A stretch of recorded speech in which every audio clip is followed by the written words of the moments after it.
خلق الإنسان علمه البيان.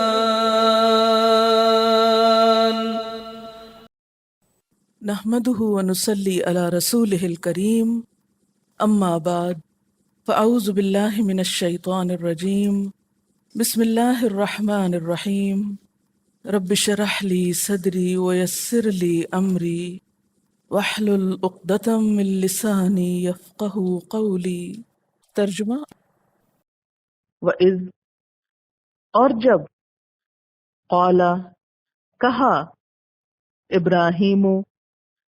ابراہیم علیہ السلام نے ربی اے میرے رب ارینی دکھا مجھ کو کیفا کس طرح تحیی تو زندہ کرتا ہے الموتا مردوں کو قال فرمایا اولم کیا بھلا نہیں تؤمن تم ایمان رکھتے قال کہا بلا کیوں نہیں ولیکن لیکن لیطمئن تاکہ مطمئن ہو جائے قلبی میرا دل قال فرمایا فخذ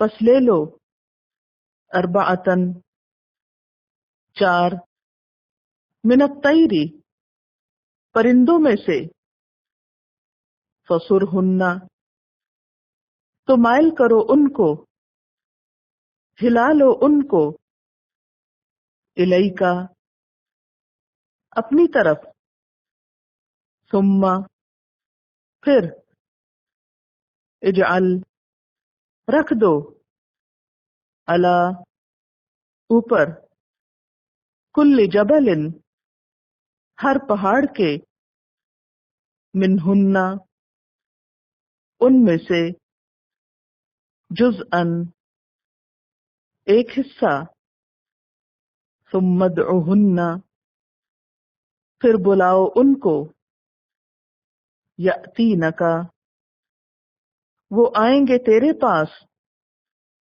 سعیا دوڑتے ہوئے وعلم اور جان لو ان اللہ بے شک اللہ تعالی عزیز غالب ہے حکیم حکمت والا ہے مثل مثال الذین ان لوگوں کی ينفقون جو خرچ کرتے ہیں اموالہم اپنے مالوں کو فی سبیل اللہ اللہ کے راستے میں کمثل مانند مثال حبۃ ایک دانے کے ہے انبتت اس نے اگائیں 7 سنابلا بالیاں خوشے فی کل سنبلۃ ہر بالی میں 100 حبۃ 100 دانے ہیں واللہ اور اللہ یضاعف بڑھاتا ہے لمن یشاء جس کے لیے چاہتا ہے واللہ اور اللہ واسع وسعت والا ہے علیم علم والا ہے تفسیر: وَإِذْ قَالَ إِبْرَاهِيمُ رَبِّ أَرِنِي كَيْفَ تُحْيِي الْمَوْتَى جب ابراہیم علیہ السلام نے کہا اے میرے رب مجھے دکھا کہ تو مردوں کو کیسے زندہ کرے گا. اب ابراہیم علیہ السلام تو اللہ کے دوست تھے اور بہت ایمان والے تھے، ان کے دل میں یہ خیال کیوں آیا؟ ایسی بات نہیں کہ وہ مانتے نہیں تھے، وہ پوچھ یہ رہے کیفا، یہ نہیں کہتے کہ آپ زندہ کریں گے یا نہیں، یہ تو ان کا ایمان تھا کہ زندہ کریں گے، لیکن یہ جاننا چاہتے تھے کہ کس طرح. اور یہ تجسس ہر انسان کے اندر ہوتا ہے نا، پیغمبروں کے اندر بھی ہوتا ہے کہ کوئی بھی کام ہوتا کیسے. تو یہ ایک فطرت میں ہے انسان کی، تو پیغمبر بھی فطرت پر ہوتے، اس لیے انہوں نے یہ سوال کیا کہ یہ مردہ زندہ کیسے ہوں گے. اس سے یہ پتہ چلتا کہ ایسے سوال ایمان کے منافی نہیں ہے، اس میں اللہ تعالیٰ کی نفی نہیں ہے یا اس پر ایمان کی کمزوری نہیں ہے، یہ صرف یقین میں اضافے کا ذریعہ ہے. قال اولم تؤمن، فرمایا کیا تم مانتے نہیں ہو. یہ اللہ تعالیٰ نے جان بوجھ کے سوال کیا تاکہ ان سے اس بات کی تردید ہو جائے کہ ان کا ایمان نہیں تھا. قال بلا، کہا کیوں نہیں، مانتا ہوں. اس سے کیا پتہ چلتا، مانتے تو تھے لیکن صرف کیفیت جاننا چاہتے تھے. تو گویا ایمان کے بعد ایسا سوال جس سے ایمان میں ترقی ہو، اضافہ ہو، وہ منع نہیں ہے. ایسے سوالات تو منع ہیں جس میں اللہ تعالیٰ کے بارے میں شک ہو یا جو انسان کو عمل سے دور لے جانے والے ہوں، لیکن ایسے سوال منع نہیں جس سے ایمان میں ترقی نصیب ہو. وَلَٰكِن لِيَطْمَئِنَّ قَلْبِي، اس لیے پوچھتا ہوں کہ میرا دل ٹھہر جائے، مطمئن ہو جائے. اطمئنہ سے ہے یہ، یطمئن، خلجان، تردد اور شک کے بعد نفس کا سکون پذیر ہونا. اطمینان کا لفظی معنی ہوتا ہے کسی چیز کا اپنی جگہ پر ٹھیک ٹھاک اس طرح ٹک جانا کہ ادھر ادھر نہ جھکے یا لڑکے. مثلا یہ چیز آپ رکھ رہے ہیں تو اپنی جگہ پر ٹک جائے، نہ کہ ادھر یا ادھر ہو. کسی چیز کا اپنی جگہ پر ٹھہر جانا اطمینان کہلاتا ہے. اب دیکھیں کہ حضرت علی رضی اللہ تعالیٰ عنہ کا ایک قول ہے، آپ نے فرمایا کہ اگر عالم غیب سے پردہ اٹھا دیا جائے تو میرے یقین اور اطمینان میں کوئی زیادتی نہ ہوگی، کیونکہ مجھے ایمان بالغیب سے ہی اطمینان حاصل ہے. اگر حضرت علی کا یہ فرمان ہے تو حضرت ابراہیم علیہ السلام کو کیا ایمان بالغیب نہ تھا، لیکن صرف وہ کیفیت جاننا چاہ رہے ہیں. قال فخذ اربعۃ من الطیر، اللہ تعالیٰ نے فرمایا اچھا 4 پرندے لے لو، فسرہن، ان کو اپنی طرف مائل کر لو. سر کا مطلب ہوتا ہے مائل کرنا، جھکانا. ان کو اپنے سے مانوس کر لو. سر صاد واو رے سے ہے، سور کا لفظ اسی سے ہے. ہلانا، مائل کرنا، جھکا لینا، یعنی ان کو اپنی طرف مانوس کر لو، جھکا لو. ثم جعل علی کل جبل منہن جزءا، پھر ان میں سے ہر ایک کا ٹکڑا ایک پہاڑ پہ رکھو. یعنی 4 پرندے لو، ان کو اپنے سے مانوس کرو، پھر ذبح کرو، پھر ان کا گوشت مکس کر کے ایک پہاڑ پہ رکھو. ثم ادعوہن، پھر ان کو پکارو جیسے پہلے ان کو پکارتے تھے. جیسے مختلف جانوروں کو پکارنے کے لیے، پرندوں کو پکارنے کے لیے ہوتا ہے نا، یا مخصوص الفاظ ہوتے ہیں، جیسے بلی کو پکارنے کے لیے یا مختلف پرندوں کو اپنے سے مانوس جب لوگ کر لیتے ہیں تو ان کو ایک خاص آواز سے پکارتے ہیں تو فوراً آ جاتے. فرمایا پھر اسی طرح پکارو جیسے زندہ تھے تو پکارتے تھے، ایسے ہی ذبح کرنے کے بعد اور دور پہاڑوں پہ رکھنے کے بعد اسی آواز سے ان کو بلاؤ. یأتینک سعیا، اور تیرے پاس دوڑتے ہوئے آئیں گے. وعلم، اور علم حاصل کر لو کس بات کا، ان اللہ عزیز حکیم، کہ بے شک اللہ تعالی زبردست ہے، حکمت والا ہے. کہ اگر تمہارے مانوس کرنے سے پرندے تمہارے حکم پہ دوڑتے آ رہے ہیں تو کیا انسان جس کو اللہ نے بنایا ہے مرنے کے بعد جب رب اس کو اپنی طرف بلائے گا تو وہ نہ آئے گا، وہ بھی دوڑتا ہوا آئے گا. ایسے ہی حشر ہو جائے گا، ایسے ہی قیامت آئے گی، اور ایسے ہی انسان اپنے رب کی طرف لوٹے گا. تو گویا ان آیات میں اللہ تعالیٰ کا تعارف بھی ہے اور پھر اس کی پہچان کے لیے کچھ واقعات بھی ہیں کہ کس طرح ماننے والوں کو ہدایت ملتی ہے اور کس طرح نہ ماننے والے جب ضد کا شکار ہوتے ہیں تو وہ اللہ کی رحمت سے دور ہو جاتے ہیں. مثل الذین، مثال ان لوگوں کی، کن لوگوں کی، ینفقون، جو خرچ کرتے ہیں. ینفقون کا لفظ نون فے قاف سے ہے. نفق کہتے ہیں سوراخ کو. ينفقون جو سراخ کرتے ہیں، اموالہم اپنے مالوں میں، یعنی مال کے ذخیرے میں سراخ کر دیتے ہیں، اس میں سے کچھ باہر نکال دیتے ہیں۔ مراد اس سے کیا ہے؟ اپنے مال خرچ کرتے ہیں۔ کہاں خرچ کرتے ہیں؟ فی سبیل اللہ، اللہ کے راستے میں۔ اللہ کا راستہ کون سا ہے؟ آپ کو یاد ہوگا سورۃ الفاتحہ میں آپ کو بتایا گیا تھا اہدنا الصراط المستقیم، اے اللہ ہم کو سیدھا راستہ دکھا۔ تو صراط مستقیم سے مراد کیا تھا دراصل؟ اسلامی لائف سٹائل، اسلامی طریقہ زندگی۔ سبیل اور صراط ملتی جلتی چیز ہے، تو اللہ کے راستے سے مراد کیا ہے؟ اسلام کے راستے میں۔ تو فی سبیل اللہ سے مراد مسلمانوں اور اسلام کے فائدے اور مصلحت میں خرچ کیا جانے والا مال ہے، یعنی وہ مال جو مسلمانوں کے فائدے کے لیے آپ خرچ کریں گے، یا پھر اسلام کی ترقی کے لیے، اسلام کی تبلیغ کے لیے، اسلام کے پرچار کے لیے، اسلام پر عمل کرنے کے راستے آسان کرنے کے لیے، دوسرے لفظوں میں اللہ کے دین کے راستے میں۔ تو ان لوگوں کی مثال جو اپنے مال فی سبیل اللہ خرچ کرتے ہیں، نیکی کے راستے میں خرچ کرتے ہیں، شیطان کے راستوں میں نہیں۔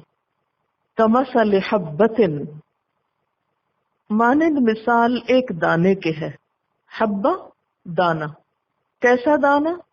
انبتت، اس نے اگائی۔ انبتت کا روٹ ہے نون بے تے، نبت، نباتات اسی سے ہے، زمین سے اگنے والی چیز، سبزہ وغیرہ۔ تو انبتت اس نے اگائی، یعنی اس دانے نے اگا دی کیا؟ 7 سنابلہ، بالیاں۔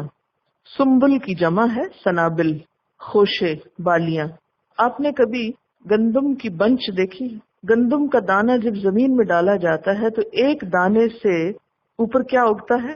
7 ٹہنیاں سی ہوتی ہیں جو ایک بنچ بناتی، کبھی 7 ہوتی ہیں، کبھی 7 سے بھی زیادہ ہوتی ہیں۔ دانہ ایک ہوتا ہے۔ ایک دفعہ میں کسی کھیت میں گئی تھی تو وہاں میں نے بطور خاص یہ چیز دیکھی اور میرا دل چاہ رہا تھا کہ وہ جڑ سے نکال کر ایک پوری لا کے پریزرو کر دوں کہ آپ کو یہ مثال بہت آسانی سے سمجھ میں آ جائے۔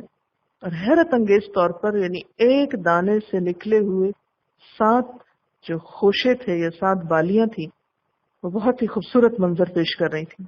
ایک دانے سے 7 بالیاں نکلیں، یعنی 7 ٹہنیاں سمجھ لیں وہ آسانی کے لیے۔ فی کل سنبلۃ، ہر ٹہنی میں یا ہر بالی میں، ہر خوشے میں 100 حبہ، 100 دانے ہوں۔ اور 7 ٹہنیوں میں کتنے ہو گئے؟ 700 دانے۔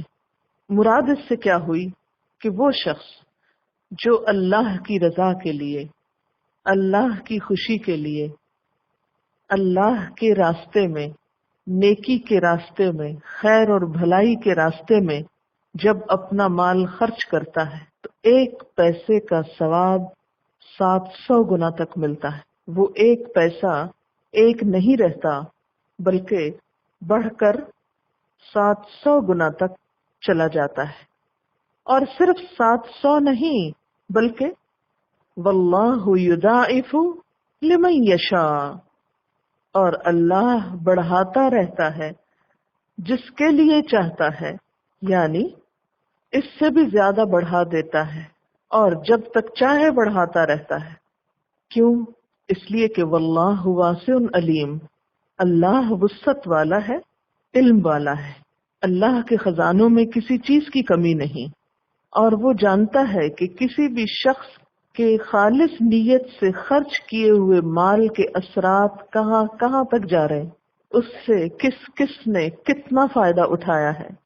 اس لیے جس کے خرچ سے جتنی خیر اور بھلائی عام ہوتی ہے، جتنی اس کی اچھی تاثیر ہوتی ہے، اس کا اجر اتنا ہی زیادہ بڑھا دیا جاتا ہے۔ اب یہاں پر آپ دیکھیے کہ مال خرچ کرنے کو دانے سے تشبیہ دی گئی۔ اب اس کو ہم دوبارہ امیجن کر کے ذرا پڑھیں گے اس آیت کو کہ آپ کے پاس زمین کا ایک ٹکڑا ہے، اس میں آپ ایک دانہ ڈال رہے ہیں. جب دانہ ڈالتے ہیں زمین میں تو وقتی طور پر کیا لگتا ہے، کیا محسوس ہوتا ہے آپ کو؟ کہ دانہ گم ہو گیا، میرے ہاتھ سے گیا.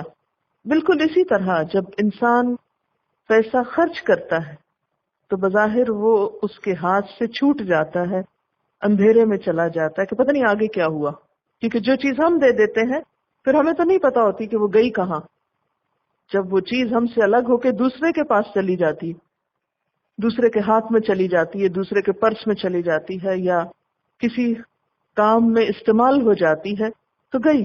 پھر آپ دیکھیے کہ دانہ ڈالنے کے بعد دانہ جتنا اچھا ہوتا ہے، جتنا عمدہ ہوتا ہے، اتنا ہی اچھا پودا لگتا ہے. اگر دانہ ہی بیکار ہو، ردی ہو، تو اس سے فصل کیا نکلے گی، کیسا پودا نکلے گا؟ بالکل اسی طرح اگر آپ خراب چیز اللہ کے راستے میں دے رہے ہیں، ردی دے رہے ہیں، نکمی دے رہے ہیں، تو ہو سکتا ہے کہ گھن لگے ہوئے دانے سے کچھ اگے ہی نہ، وہ وہی ختم ہو جائے، کچھ بھی نہ ملے. تو اس سے ایک بات یہ پتہ چلتی ہے کہ دی جانے والی چیز اچھی ہونی چاہیے. پھر اسی طرح اچھے جذبے سے دی جانی چاہیے. عربی زبان میں گٹلی کے لیے لفظ نوا آیا ہے، اور اتفاق یہ کہ نیت کا روٹ بھی نوا ہے، نون واو یہ.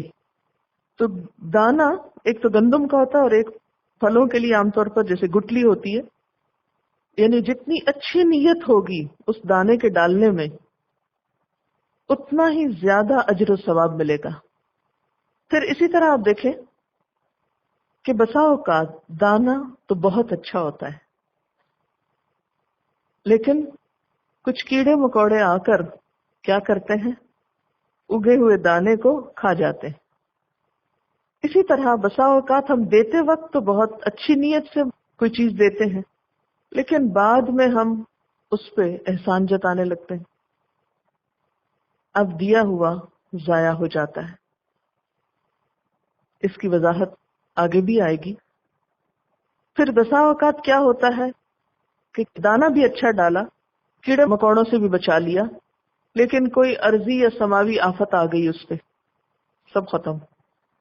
بالکل اسی طرح بعض اوقات ہم اچھی نیت سے خرچ کرتے ہیں، اچھی چیز خرچ کرتے ہیں، وہ نیکی پھلنے پھولنے لگتی ہے، اس کے اثرات نظر آنے لگتے ہیں، لیکن ہم کوئی ایسا کام کر جاتے ہیں جس سے ہمارا وہ عمل ضائع ہو جاتا ہے. مثلا غیبت کر لیتے ہیں، کسی کو تانا دیا، کبھی کوئی شرک کر لیا، کبھی کسی بدعت میں مبتلا ہو گئے. تو بسا اوقات ایسی آفات ہمارے اپنے اعمال میں آ جاتی ہیں کہ جو ہماری اس نیکی کو ضائع کرنے کا سبب بن جاتی ہیں. اس لیے اگر آپ یہ چاہتے ہو کہ ایک دانے سے صحیح فصل برآمد ہو، اور پھر اس میں آگے مزید دانے، اور پھر وہ دانے مزید لگ جائیں زمین میں، اور اس سے اور فصلیں نکلیں اور باغ پہ باغ نکلتے چلے جائیں، تو اس کے لیے آپ کو بہت محتاط ہو کر یہ کام کرنا ہوگا. پھر آپ دیکھیے کہ یہ جو بات ہے نا کہ اللہ تعالیٰ اس کو بڑھاتا ہے، یہ بڑھانے کی کیفیت یہاں خاص طور پر جو 700 گنا کی گئی وہ کیا ہے؟ انسان کوئی بھی جو عمل کرتا ہے اس پر کم از کم 10 گنا اس کو اجر ضرور ملتا ہے. قرآن پاک میں آتا ہے من جاء بالحسنۃ فلہ عشر امثالھا، جو کوئی ایک نیکی لاتا ہے اس پر اس کو 10 گنا اجر ملتا ہے.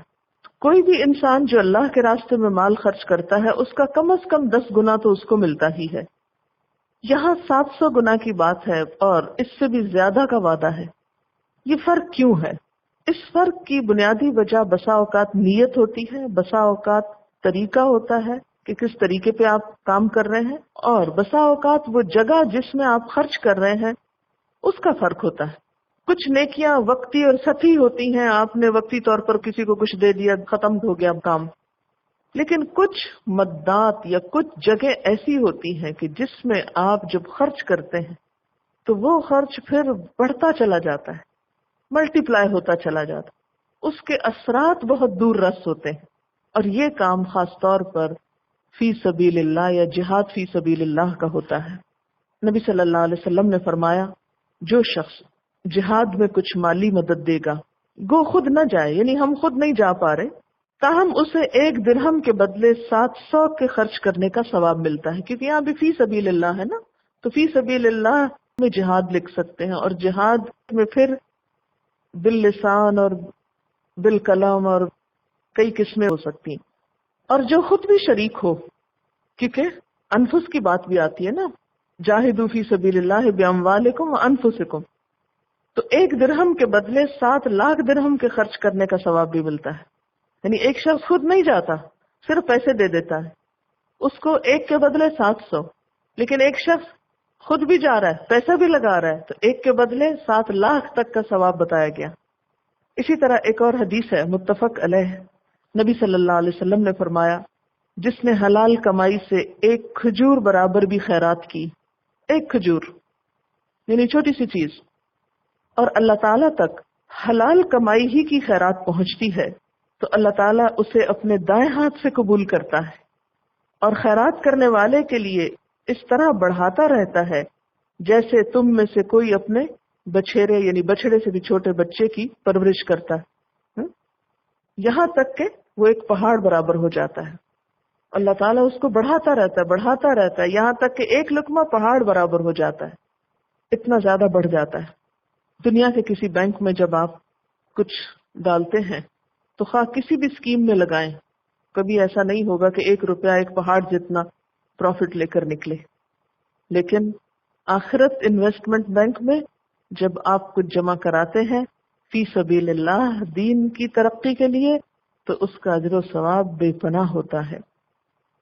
اسی طرح نبی صلی اللہ علیہ وسلم نے فرمایا جو اپنی بچی ہوئی چیز راہ خدا میں دیتا ہے اسے بھی 700 کا ثواب ملتا ہے۔ ٹھیک ہے، بسا اوقات آپ کے پاس کچھ زائد چیز ہوتی، جیسے قرآن پاک میں اللہ تعالیٰ فرماتے ہیں یسألونک ماذا ينفقون قل العفو، پوچھتے ہیں کیا خرچ کریں، بتا دیجئے جو زائد ضرورت ہے وہ دیں، تو اس پر بھی یہ اجر ملتا ہے۔ پھر اسی طرح آپ نے فرمایا اور جو اپنی جان پر اپنے اہل و عیال پر خرچ کرے اسے 10 گنا۔ تو اس سے بھی کیا پتہ چلتا ہے کہ خود اپنی جان پر لگانا بھی اجر و ثواب کا، اس پر بھی اللہ تعالیٰ ثواب دیتے ہیں۔ مثلا آپ طالب علم ہیں، آپ جہاد بالقلم کر رہے ہیں، آپ اپنے قلم کے ساتھ قرآن لکھ رہے ہیں، مثلا تفسیر لکھ رہے ہیں، اب آپ ایک قلم خریدنے لگتے ہیں تو آپ کا دل تھوڑا ہوتا ہے کیا مشکل ہے، اب آپ یہ اپنے لیے خود کر رہے ہیں نا، تو اس خرچ کرنے کو بھی کبھی آپ بد دلی سے اور تنگ دلی سے نہ کریں، کیونکہ آپ فی سبیل اللہ یہ خرچ کر رہے ہیں، ٹھیک ہے نا، ہاں آپ اپنی ذات پر ہی کیوں نہیں خرچ کر رہے۔ اسی طرح آپ کچھ کھا لیتے ہیں، اور کھائیں گے تو طاقت آئے گی، دماغ کام کرے گا تو پڑھے لکھیں گے، یہ بھی فی سبیل اللہ ہو جاتا ہے، اور کھانا تو ویسے بھی ہے لیکن یہ عبادت بن گیا۔ اسی طرح آپ نے اپنی صحت کے لیے، اپنی ضرورت کے لیے کوئی بھی اچھی چیز لی، تو ایک مجاہد جو فی سبیل اللہ ہوتا ہے وہ اپنی ذات پر بھی اگر کچھ خرچ کر لیتا ہے تو اس خرچ کا بھی اس کو اجر و ثواب ملتا چلا جاتا ہے۔ اور پھر یہ جو بڑھنے کی بات ہوئی نا، تو یہ بڑھنا صرف آخرت کے اعتبار سے ہی نہیں کہ اس میں اجر و ثواب بڑھ جائے گا، بلکہ انسان کے مرنے کے بعد اس کا ایسا خرچ کیا ہوا مال اس کے لیے صدقہ جاریہ ہو جاتا۔ جاریہ کا مطلب کیا ہے؟ یعنی اس کا ثواب جاری ہے، تو یہ بھی یضاعف میں آتا ہے۔ حدیث پاک میں آتا ہے مومن کو اس کے جس عمل یا نیکیوں سے مرنے کے بعد بھی ثواب پہنچتا ہے، اس میں ایک تو علم ہے جس کو اس نے سیکھا اور رواج دیا۔ مرنے کے بعد جن اعمال کا ثواب ملتا ہے اس میں ایک علم ہے جس کو اس نے سیکھا اور رواج دیا، آگے بھی پھیلایا، یا نیک اولاد جو وہ اپنے بعد چھوڑ گیا۔ خود کچھ آئے گا تو اولاد کو بھی سکھائیں گے نا، تو پھر بات کس پہ چلی گئی؟ علم ہی پہ چلی گئی۔ یا قرآن مجید جس کا وہ دوسروں کو وارث بنا گیا، یا مسجد جو تعمیر کر گیا، یا مسافروں کے ٹھہرنے کے لیے گھر بنا گیا، مثلا ہاسٹل وغیرہ، یا نہر جاری کر گیا، پانی پینے کا ضرورت کا استعمال کرنے کا ذریعہ۔ یا صدقہ و خیرات جو وہ اپنے مال میں سے اپنی تندرستی اور زندگی کی حالت میں نکال گیا. ایک تو یہ ہوتا نا مرنے کے بعد آپ کے نام پہ دیا جائے، نہیں، وہ زیادہ اجر و ثواب کا ہے جو انسان اپنی صحت کے زمانے میں دیتا ہے اور زندگی میں دیتا ہے. ان چیزوں کا اسے مرنے کے بعد ثواب پہنچتا رہے گا. تو مثل الذین ينفقون اموالهم فی سبیل اللہ کمثل حبۃ انبتت 7 سنابل فی کل سنبلۃ 100 حبۃ واللہ یضاعف لمن یشاء واللہ واسع علیم. جو لوگ اپنے مال اللہ کی راہ میں صرف کرتے ہیں ان کے خرچ کی مثال ایسی ہے جیسے ایک دانہ بویا جائے اور اس سے 7 بالیں نکلیں اور ہر بال میں 100 دانے ہوں. اسی طرح اللہ جس کے عمل کو چاہتا ہے بڑھاتا رہتا ہے اور اللہ وسعت والا ہے، علم والا ہے. تھوڑی دیر کے لیے آپ سوچئے کہ فی سبیل اللہ خرچ کرنے کا اجر کیوں اتنا؟ مثلا ابھی بات ہو رہی تھی علم پہ خرچ کرنے کی. آپ نے پڑھا 1 روپیہ خرچ کیا، 100 روپیہ کیا. مثلا قلم پہ خرچ کیا، اس سے کچھ لکھا، لکھ کر پھر پڑھا، یاد کیا، اپنے عمل میں تبدیلی پیدا کی. آپ کو دیکھ کر کئی اور لوگوں نے وہی عمل شروع کر دیا. مثلا آپ کو مسکرانے کی عادت پڑی قرآن پڑھنے کے بعد. اب آپ کو دیکھ کر کوئی اور بھی اس عادت کو اپنا لیتا ہے کہ یہ تو بہت اچھا لگتا ہے. پہلے آپ کو یہ عادت نہیں تھی، قرآن نے یا دین کے علم نے آپ کو یہ عادت دی. آپ کو نہیں پتا، آپ کو دیکھ کے 10 لوگوں نے وہ سیکھ لی. پھر اس کے بعد کوئی چیز اس میں سے آپ نے اپنے بچوں کو سکھا دی. آپ دنیا سے چلے گئے، آپ کے بچوں نے وہی چیز اپنے بچوں کو اور پھر انہوں نے اپنے بچوں کو سکھا دی. پھر اسی طرح یہ ہے کہ آپ کوئی چیز لکھ گئے، وہ لکھی ہوئی چیز 1000 لوگوں نے پڑھ لی. آپ کوئی چیز کسی کو سکھا گئے، وہ سیکھی ہوئی چیز آپ سے اور لوگوں تک پہنچ گئی. تو اب آپ خود سوچیں کہ 1 روپیہ آپ نے خرچ کیا، وہ کہاں کہاں گیا، کتنی دفعہ ملٹی پلائی ہوا. اسی لیے واللہ یضاعف لمن یشاء، آپ تو گن بھی نہیں سکتے کہ اس کا اثر کہاں تک چلا گیا، کس کس نے اس میں کتنا حصہ لیا. ان کو شاید دنیا میں پتہ بھی نہ چلے کہ ان کے اس عمل سے کہاں کہاں خیر گئی، لیکن قیامت کے دن جب دیکھیں گے تو حیران ہو جائیں گے. اچھا، واللہ یضاعف لمن یشاء، جس کے لیے جتنا چاہتا ہے بڑھاتا ہے. تو اس لیے جب ہم خیر کے راستے میں، بھلائی کے راستے میں کچھ بھی خرچ کرتے ہیں تو اور پھر اس میں آپ دیکھیں کہ بسا اوقات خرچ کرنا صرف یہی نہیں ہوتا کہ ٹھیک ہے آپ نے یہ خرید کے رکھ دیا یہاں تو یہ خرچ کرنا ہو گیا. نہیں، ایک شخص اپنے گھر سے چل کر آتا ہے، اس کو آ کے فٹ کرتا ہے، اپنے پیسے لگا کے اپنی گاڑی پہ بیٹھ کے آتا ہے مثال کے طور. وہ تو بیچ میں سے ویسے ہی مائنس ہو گیا، اس کو تو کسی نے یاد بھی نہیں کیا تو وہ کون تھا جس نے یہ کیا تھا. یا کم از کم کسی نے آ کے مشورہ دیا کہ نہیں، اس کی جگہ آپ یہ استعمال کریں، یہ زیادہ بہتر کام کرے گا. اب وہ تو بھلا گئے وہ کون تھا جس نے یہ مشورہ دیا تھا. لیکن اللہ تعالیٰ کے علم میں سب ہیں، سب کا حصہ ہے. وآخر دعوانا ان الحمد للہ رب العالمین. سبحانک اللہم وبحمدک اشہد ان لا الہ الا انت استغفرک واتوب الیک. والسلام علیکم ورحمۃ اللہ وبرکاتہ.